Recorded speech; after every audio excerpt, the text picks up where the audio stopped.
Assalamualaikum warahmatullahi wabarakatuh. Bismillahirrahmanirrahim. Alhamdulillahirabbil alamin. Wassalatu wassalamu ala sayyidina Muhammadin wa ala alihi wa sahbihi ajma'in. Amma ba'du, segenap keluarga besar Pondok Pesantren Darul Quran yang kami hormati, alhamdulillah kami sekeluarga dan seluruh santri dalam keadaan sehat walafiat. Mudah-mudahan seluruh santri dimanapun berada beserta keluarga mudah-mudahan sehat walafiat. Pada kali ini saya akan meneruskan apa yang disampaikan oleh baginda Rasulullah SAW. Allah akan memberi 5 perkara kalau orang itu mau melakukan 5 perkara. Qala Nabi sallallahu alaihi wasallam, la yu'ti lahu li ahadin khamsan illa waqad a'adda lahu khamsan ukhra.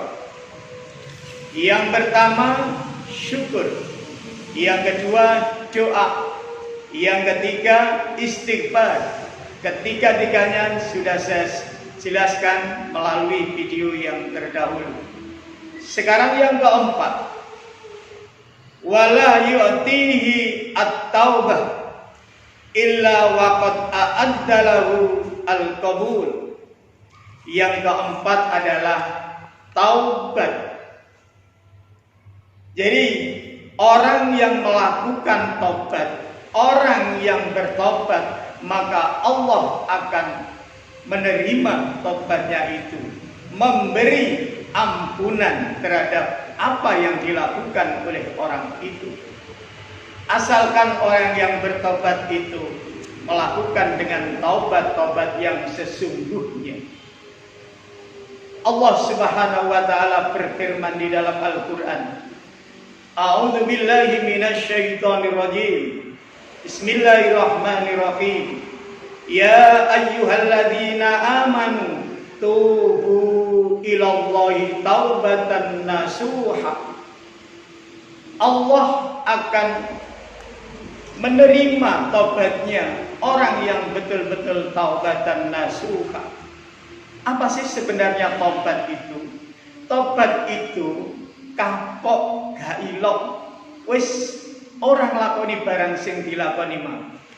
Jadi taubat itu adalah tidak mengulangi perbuatan yang berdosa, perbuatan yang maksiat kepada Allah, kemudian dia tidak mengulangi lagi. Itu namanya taubat. Apalagi namanya taubatan nasuha. Hadirin yang dirahmati oleh Allah, ada sebuah cerita orang yang bertaubat, orang yang pernah membunuh orang 99 di zaman Nabi Musa alaihissalam. Ini diterangkan dan dinukil atau diambil dari kitab Sahih Bukhari. Nabiullah Muhammad sallallahu alaihi wasallam bersabda, dulu sebelum ada kalian semua, kata baginda, ada seseorang yang telah membunuh orang 99 orang. Kemudian tanya kepada seseorang, orang yang alim, dia datang kepada seorang rohib atau seorang pendeta. Dia tanya, pendeta, apakah tobat saya masih diterima dengan Tuhan karena saya sudah membunuh orang 99? Pendeta tadi menjawab, tidak bisa, terlalu banyak dosa kamu, tidak akan diterima. Maka orang itu tadi marah. Akhirnya si pendeta tadi dibunuh juga, jangkeplak. 99 plus 1 pendeta menjadi 100 orang. 100 orang telah terbunuh. Maka dia berjalan kemudian tanya, ketemulah seorang kiai. Kiai, ada seorang yang alim, saya ini orang pembunuh 99 orang, ditambah 1, seorang pendeta, genap 100 orang. Apakah tobat saya masih diterima oleh Allah? Orang tadi menjawab, belum masih. Allah Maha Pengampun. Apapun dosa hambanya, kalau mau bertobat akan diterima sepanjang orang itu mau minta ampun dan orang itu belum meninggal. Allah mengampuni dosanya. Oleh karena itu saya beri saran, silakan Anda pergi ke satu tempat. Di tempat sanalah banyak orang menyembah Allah. Kelompok-kelompok orang bertobat kepada Allah. Silakan Anda datang ke tempat itu. Silakan di sana ikut bertobat supaya dosa Anda diampuni oleh Allah. Orang ini mengikuti saran seorang yang alim itu tadi. Kemudian pergilah dia pergi ke tempat yang telah ditunjukkan tadi. Di tengah perjalanan orang ini meninggal. Tahu kemudian dia meninggal dunia. Ketika meninggal dunia, maka datanglah malaikat. Satu malaikat yang bagian adab, satu malaikat yang bagian katakan surga lah. Dia datang. Ini geger. Loh, ini nyawanya akan saya bawa. Loh, kenapa? Karena orang ini belum pernah taubat. Dia baru melakukan perjalanan, sehingga orang ini nanti akan masuk neraka. Kata malaikat yang satu, udah bisa. Ini sudah berniat baik. Dia sudah melakukan perjalanan. Dia sudah mau taubat, sehingga ini layak untuk masuk surga.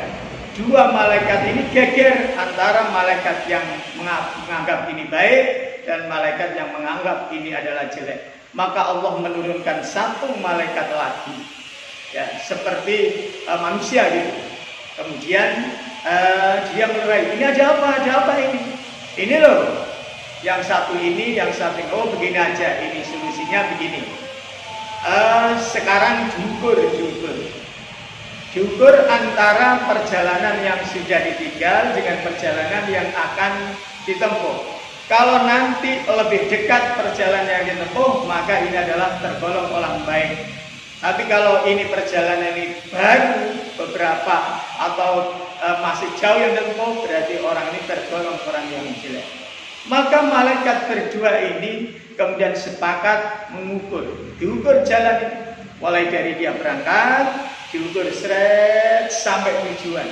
Ternyata perjalanan ini sudah dekat yang ditempuh. Jadi wis parek lah. Oleh karena itu diputuskanlah oleh malaikat, ini termasuk golongan orang yang taubatnya diterima oleh Allah. Karena taubatan nasuha, dia sudah betul-betul ingin menghapus segala dosa, walaupun belum melakukan, tapi sudah melakukan perjalanan. Sehingga malaikat yang bagian yang menganggap jelek itu tadi harus ngawal. Sehingga dalam peristiwa ini, maka orang yang bertaubat, walaupun tadi baru perjalanan niat yang tulus ikhlas betul-betul, Allah sudah menerima taubatnya. Hadirin warga besar Pondok Pesantren Darul Quran yang dirahmati oleh Allah. Jadi hal ini bisa kita ambil satu hikmah, bahwasanya kita sebagai orang tidak bisa kemudian menghakimi seorang ini orang baik, ini orang jelek, tapi harus kita lihat itu. Oleh karena itu dalam hal ini tepat sekali kalau orang yang mau bertobat, Allah akan memberi ampunan pada mereka. Sehingga orang itu bebas, sehingga orang itu dosa-dosanya diampuni oleh Allah Subhanahu wa taala. Inilah hebatnya Islam, inilah hebatnya Allah Subhanahu wa taala yang Maha Pengampun, Maha Pemurah dan Maha segala-galanya. Mudah-mudahan kita sebagai manusia yang kadang berlaku banyak dosa, mari kita bertaubat, kita beristighfar, kita tidak akan mengulangi apa yang pernah kita lakukan kejelekan, sehingga dalam diri kita taubat-taubat kita diampuni oleh Allah Subhanahu wa taala. Apalagi di bulan suci Ramadan seperti ini, mari kita sempatkan untuk kita bermunajat kepada Allah sehingga Allah mengampuni segala dosa-dosa kita. Demikian yang bisa kami sampaikan, mudah-mudahan ada guna dan manfaatnya. Kurang lebihnya mohon maaf. Kami akhiri. Ihdinas siratal mustaqim. Wassalamualaikum warahmatullahi wabarakatuh.